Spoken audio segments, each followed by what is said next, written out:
معزز ناظرین سامعین، السلام علیکم۔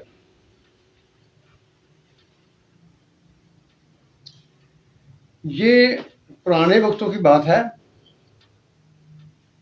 میں پہلے آپ کو ایک کہانی سناتا ہوں، اس کے بعد اصل مسئلے کی طرف آتا ہوں۔ یہ پرانے وقتوں کی بات ہے جب یہ لیٹرینز وغیرہ گھروں میں نہیں ہوتی تھیں، لوگ گاؤں میں باہر جایا کرتے تھے۔ ایک گاؤں کا واقعہ ہے کہ وہاں ایک مولوی صاحب آئے اور انہوں نے تقریر کی، جیسا کہ عام طور پر ہوتا ہے، علماء کرام مسائل بیان کرتے ہیں، ترغیب دیتے ہیں۔ تو مولانا صاحب نے کہا کہ اگر آپ لوگ اللہ تعالیٰ کی راہ میں 1 روپیہ خرچ کریں گے تو اللہ تعالیٰ آپ کو 10 روپے اس دنیا میں دے گا اور 70 روپے آپ کو آخرت میں دے گا۔ ایک کنجوس شخص بھی دل سے بیٹھا ہوا تھا، اس نے یہ بات سنی تو اس کے دل کو یہ بات اچھی لگی۔ اس نے کہا یہ تو سودا بہت سستا ہے۔ وہ جب فارغ ہوا جلسے سے تو اس نے واپس آیا گھر میں اور 1 روپیہ کسی کو خدا واسطے دے دیا۔ اب وہ کنجوس تھا، اب وہ واپسی کا انتظار کرنے لگا کہ کب مجھے 1 روپے کے 10 روپے ملیں گے۔ ایک دن گزر گیا، 2 دن گزر گئے، 3 دن گزر گئے، لیکن اس کو وہ پیسے واپس نہ ملے۔ اس نے سوچا میرے مولوی صاحب نے میرے ساتھ جو ہے نا وہ جھوٹ بول دیا، اب وہ میرا روپیہ جو ہے وہ گیا، اب واپس نہیں ملے گا۔ اسی غم میں اسے موشن لگ گئے، جسے پنجابی میں جلابی کہتے ہیں۔ اب وہ بار بار جا رہا تھا، بار ہل چلے ہوئے تھے جس کو کھیت میں، جب 3-4 دفعہ گیا تو بہت پریشان ہو گیا، اب پیسے نہیں ملنے والے۔ تو جب وہ صفائی کے لیے اس نے ہاتھ آگے بڑھا کر ایک ڈھیلا پکڑنا چاہا تو وہاں اس کے ہاتھ میں ایک چھوٹی سی پوٹلی آ گئی۔ جب اس نے پوٹلی کو کھول کر دیکھا تو اس میں پیسے تھے، روپے تھے، اس نے گنے تو وہ پورے 10 تھے۔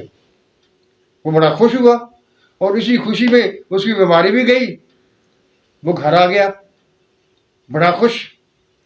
اتفاقاً وہی مولوی صاحب سال بعد پھر اسی گاؤں میں تقریر کرنے کے لیے آئے اور اتفاقاً انہوں نے یہی بات پھر کہہ دی کہ اگر آپ خدا کی راہ میں 1 روپیہ دیں گے تو اللہ تعالیٰ آپ کو 10 روپے اس جہان میں دے گا اور 70 روپے آخرت میں آپ کے نامہ اعمال میں ان کا ثواب لکھا جائے گا۔ وہ شخص، وہ کنجوس شخص جو تھا، وہ کھڑا ہو گیا، وہ کہنے لگا لوگوں میری بات سن لو، یہ بات تو ٹھیک ہے کہ اللہ تعالیٰ 1 روپے کے 10 روپے دیتا ہے، لیکن ساری بات مولوی صاحب نہیں بتاتے، یہ جھوٹ بولتے ہیں۔ جو راستے میں موشن لگتے ہیں ان کا تو یہ بتاتا ہی نہیں ہے۔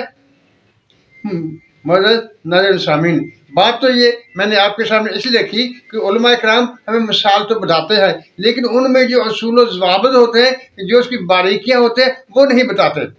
آپ نے تھمبنیل پڑھ لیا جس میں نے لکھا تھا کہ کیسے روزہ ٹوٹ جاتا ہے یا نہیں ٹوٹتا۔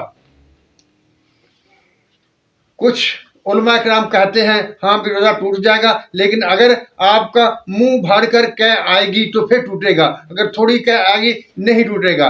پھر کچھ کہیں گے کہ اگر دوپہر سے پہلے آ جائے تو ٹوٹ جائے گا یا دوپہر کے باہر آ جائے تو نہیں ٹوٹے گا۔ اس قسم کی باتیں بتاتے ہیں، لیکن اصل اصول نہیں بتاتے۔ وہ کیا ہے؟ یاد رکھیے، کیسے روزہ نہیں ٹوٹتا، کیا تھوڑی آئے یا زیادہ آئے، کیسے روزہ نہیں ٹوٹتا، لیکن روزہ کب ٹوٹتا ہے؟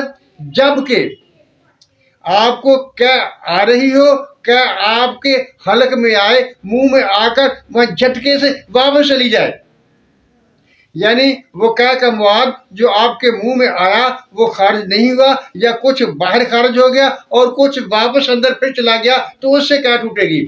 اس میں قانون کیا ہے؟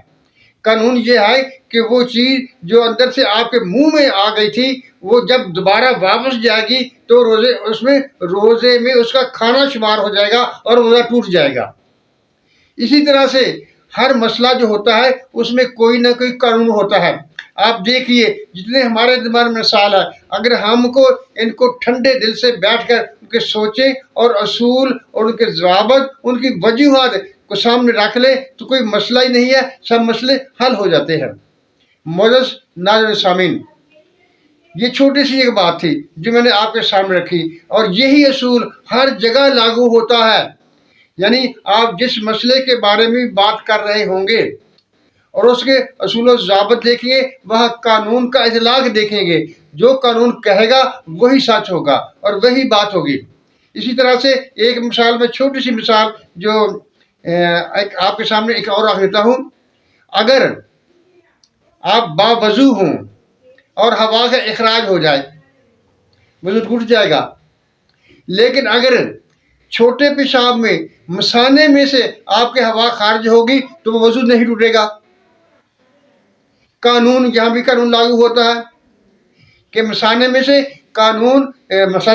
ہوا خارج نہیں ہوتی، لیکن اگر کسی وجہ سے ہو جائے گی تو وہ اس کا اصل نہیں ہوگا۔ اگر پیشاب خارج ہوگا، قطرہ خارج ہوگا تو وضو ٹوٹ جائے گا۔ اسی طرح سے جو ٹیکہ ہے، ٹیکہ فتویٰ دیا ہوا علماء کرام نے، ٹیکے سے وضو نہیں ٹوٹتا۔ کیوں نہیں ٹوٹتا؟ کہ جسم کے پٹھوں میں سے کسی چیز کا اندر جانا قانون نہیں ہے۔ اگر آپ منہ سے پانی اندر لگ جائیں گے، منہ سے کوئی استعمال کریں گے تو ٹوٹ جائے گا، لیکن اگر آپ ٹیکہ لگوائیں گے، سوئی کے ذریعے آپ کے جسم میں داخل کر دی جائے گی، کیونکہ وہ قدرتی راستہ نہیں ہے، لہذا روزہ ٹیکہ لگوانے سے نہیں ٹوٹے گا۔ معزز ناظرین و سامعین، یہ میں نے چاہا کہ آپ کے سامنے میں بات رکھ دوں۔ آپ کسی بھی مسئلے کے بارے میں ہو تو اس کے اصول و ضوابط کو جاننے کی کوشش کیجیے، تو انشاءاللہ تعالی ہر مسئلہ آسانی سے حل ہو جائے گا۔ معزز ناظرین و سامعین، کبھی کبھی تو میں کہتا ہوں کہ میرے یوٹیوب چینل کو سبسکرائب کر لیجیے کیجیے، پسند بھی کر لیجیے گا، اور اگر آپ چاہیں تو اس کو شیئر بھی کر دیا کیجیے گا۔ آپ تو کوئی پیسے نہیں لگتے، لیکن اس سے حوصلہ افزائی ہو جاتی ہے۔ معزز ناظرین سامعین، اللہ تعالی ہم سب پر رحمتوں کی بارش کرے، ہمیں سچ بولنے، سچ سننے اور سچ پر قائم رہنے کی توفیق عطا فرمائے۔ آمین۔ اللہ حافظ۔